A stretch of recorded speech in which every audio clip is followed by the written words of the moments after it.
Hello friends, welcome to my vlog. So ಇವತ್ತು 9th day vlog ನಂದು 100 days ಚಾಲೆಂಜಿಂದ.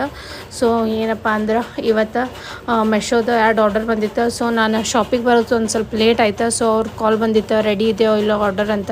So ನಾನು ಅದಕ್ಕೆ ಪಟಕನ ಬಂದು ಅವ್ರು ಕಾಲ್ ಮಾಡಿದ್ಗಳೇ ಯಾವ್ದೈತೆ ಅಂತ ಹೇಳಿ ನೋಡಿ ನಾನು ಪ್ಯಾಕಿಂಗ್ ಮಾಡೋಕ್ಕೆ ಸ್ಟಾರ್ಟ್ ಮಾಡಿದೆ. ಬರ್ಬೇಕಾದ್ರೆ ನಾನು ಪ್ರಿಂಟ್ ತೆಗ್ಸ್ಕೊಂಡು ಬಂದಿದ್ದೆ.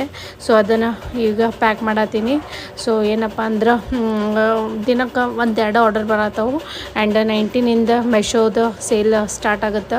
ಸೊ ಅವಾಗ ಹೆಂಗಿರುತ್ತೋ ಗೊತ್ತಿಲ್ಲ, ಬಟ್ ಈಗಂತೂ ಡೈಲಿ 1 or 2 ಆರ್ಡರ್ಸ್ ಬರತ್ತವ. ಆ್ಯಂಡ್ ಏನಂದರೆ ಇನ್ನೂ ಸ್ವಲ್ಪ ಕ್ಯಾಟ್ಲಾಗ್ ನಾನು ಅಪ್ಲೋಡ್ ಮಾಡೋದಿತ್ತು. ಸೊ ಅದಕ್ಕೆ ನಾನೆಲ್ಲ ತೊಗೊಂಡು ಕುಂತಿದ್ದೆ, ಅದನ್ನು ಅಪ್ಲೋಡ್ ಮಾಡೋಣಂತ.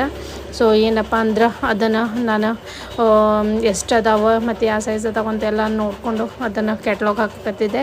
ಸೊ ಈಗ ಸಾರಿದು ನಾನಿನ್ನೂ ಕ್ಯಾಟ್ಲಾಗ್ ಹಾಕಿಲ್ಲ. ಸೊ ಈಗ ಡ್ರೆಸ್ಸಿಂದ ಹಾಕಿ ಇವತ್ತಿನ ಬ್ಲಾಗ್ ಇಲ್ಲೇ ಮುಗಿಸ್ತಾ ಇದ್ದೀನಿ.